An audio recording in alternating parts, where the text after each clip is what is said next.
भारत निर्वाचन आयोग के दिशा निर्देश के क्रम में आज 4 तारीख से अगले 1 माह के लिए जो विशेष प्रगाढ़ पुनरीक्षण यानी कि स्पेशल इंटेंसिव रिवीजन या SIR, इसका एन्यूमरेशन फेज़ 1 शुरू किया गया है। इसके अंतर्गत हमारे BLOs के माध्यम से जितने भी वर्तमान वोटर सूची में हमारे मतदाता हैं उनको BLOs के द्वारा एक एन्यूमरेशन फॉर्म 2 प्रतियों में दिया जाएगा। इस एन्यूमरेशन फॉर्म पे पहले से ही हमारे वोटर्स का नाम और उनकी फ़ोटो इत्यादि छपी होगी और कुछ सूचनाएं उनको अपनी भरनी होगी। इस फेज़ में किसी भी प्रकार का कोई डॉक्यूमेंट वोटर्स को नहीं देना है और ना ही BLOs को लेना है। और ये वोटर्स जब अपना फॉर्म भर के BLOs को दे देंगे तो BLOs उसको जमा कराएंगे, उसको ऑनलाइन अपनी ऐप के माध्यम से अपलोड करेंगे और उससे जो ड्राफ्ट रोल पब्लिकेशन होना है उस ड्राफ्ट रोल पब्लिकेशन में ऐसे सभी लोग जिन्होंने अपना एन्यूमरेशन फॉर्म भरकर वापस किया है वो उनका नाम ड्राफ्ट वोटर सूची में आएगा, जिसके बाद हमारे जो EROs हैं वो उन फॉर्म्स का सत्यापन करेंगे और यथावश्यक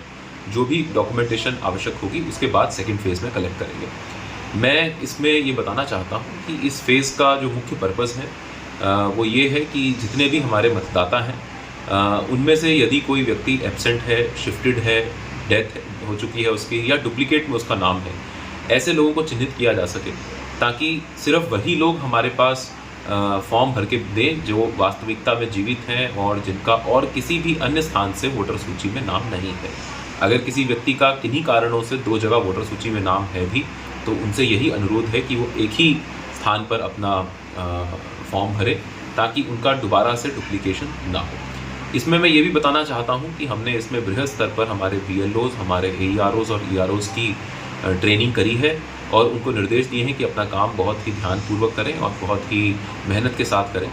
इसमें अगर किसी भी व्यक्ति के द्वारा किसी प्रकार की कोई लापरवाही की जाती है तो RP एक्ट 1950 के अंतर्गत हमारे सरकारी जो कर्मचारी हैं, BLO हैं, उनको अगर किसी प्रकार की अगर उनकी कोई संलिप्तता किसी गलत कार्य में या गलत भूमिका पाई जाती है तो 2 साल की जेल का उसमें प्राविधान है, ये दंडनीय अपराध है। साथ ही साथ हमारे जो वोटर्स हैं जो अपना फॉर्म भर रहे हैं वो अगर किसी भी प्रकार की कोई गलत सूचना जानबूझकर भरते हैं या जो उनको डिक्लेरेशन देना है अपने फॉर्म्स में उसमें किसी भी प्रकार का कोई गलत डिक्लेरेशन भरते हैं तो ये भी एक दंडनीय अपराध RP एक्ट 1950 के अंतर्गत है और उसमें 1 साल तक की जेल का प्राविधान है। तो मैं ये चाहूँगा कि हमारे जो वोटर्स हैं वो भी इस पूरे अभियान में हमारा साथ दें। और मैं पुनः इसको दोहराना चाहूँगा कि इस फेज़ में जो प्रथम फेज़ ये चलेगा जो आज से शुरू हो रहा है 1 माह के लिए, इसमें सिर्फ फॉर्म्स को देकर भरे हुए फॉर्म्स कलेक्ट किए जाने का कार्य किया जाएगा BLOs के द्वारा और किसी भी प्रकार का कोई सपोर्टिंग डॉक्यूमेंट हमारे वोटर्स को इस फेज़ के दौरान नहीं देना है।